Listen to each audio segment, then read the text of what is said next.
Welcome to another training explanation video.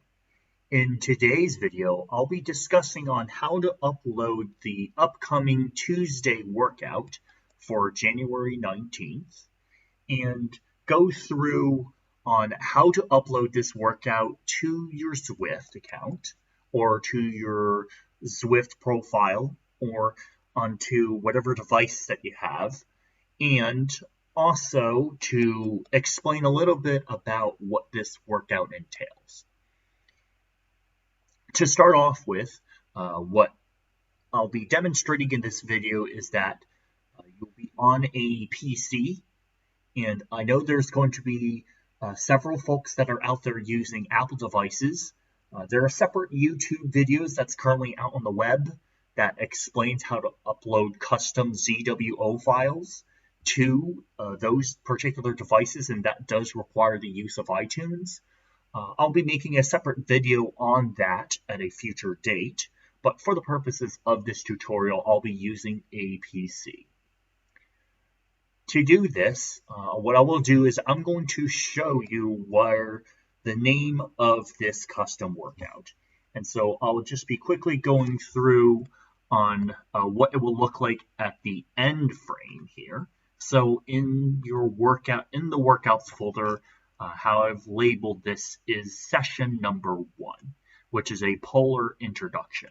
There may be a few edits and changes to this because I may decide to lower the intensities of the rest periods, and I'll go through this introduction in a little bit more time.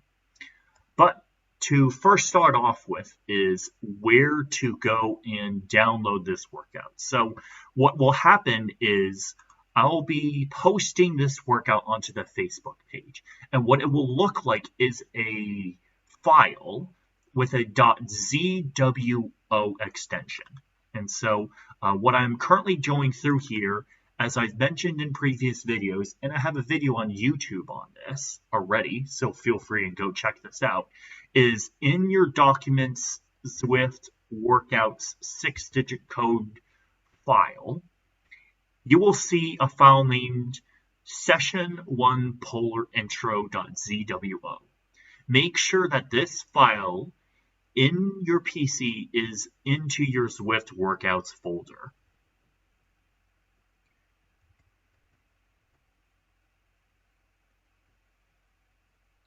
With that, make sure that you have this workout downloaded and saved to your computer prior to booting Zwift. And I'll repeat again. Make sure to save this file prior to launching or booting up Zwift. That out of the way, I'll be now going into the training. And in this coming workout for this coming Tuesday, I'll be giving a little bit of an introduction to Polarized training.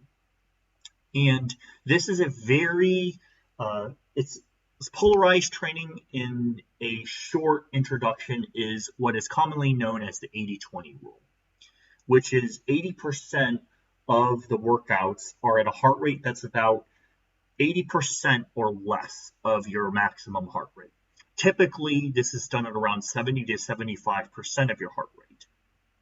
And the rest of the 20% is at a level that is above your aerobic threshold, or approaching your lactate threshold, if not going into that anaerobic zone. And so typically with that 20% is where you go and work on VO2 max and anaerobic intervals. And this workout will give a little bit of a taste of that, to where you will be pushing VO2 maximum efforts with a little bit of anaerobic sprint towards the end. And so it starts out with a 10-minute warm-up, followed by a few minutes of spinning to get the legs loose.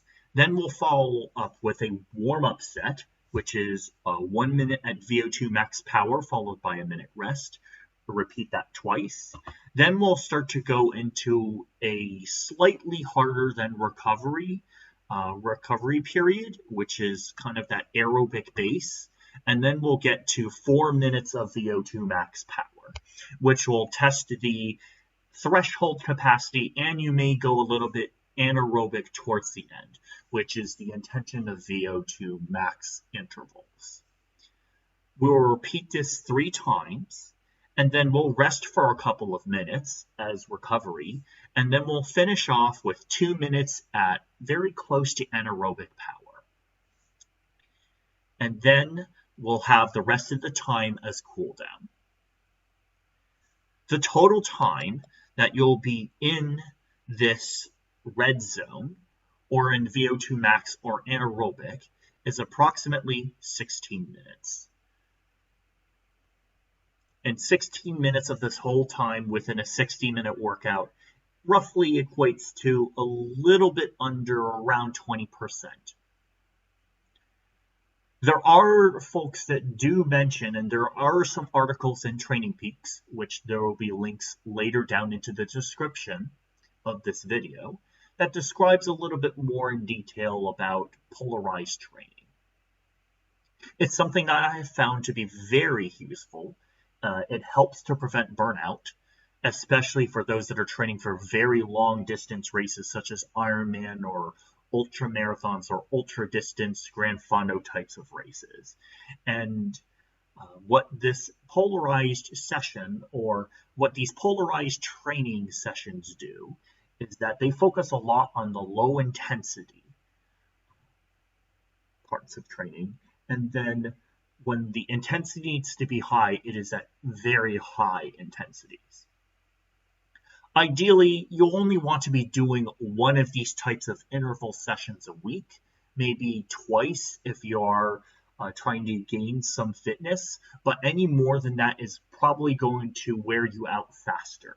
And so when we do these types of sessions, you will see that none of these sessions tend to be longer than 6 minutes in duration, simply because it's already difficult enough to go at a very high heart rate for a very long period of time. And even professionals have difficulty trying to maintain such a high heart rate for a very long period of time, especially with the long distance races.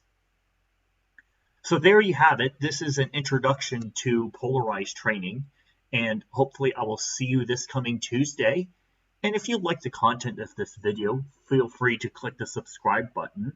And if you really like it, then go ahead and give this video a thumbs up or the like, and also ring the bell for notifications on when I post videos, which is roughly once every week, which explains another training session. And as you can see on here, I've already planned out the next 2 training sessions, and more will come. But with that, hopefully I'll see you on Tuesday or in another video.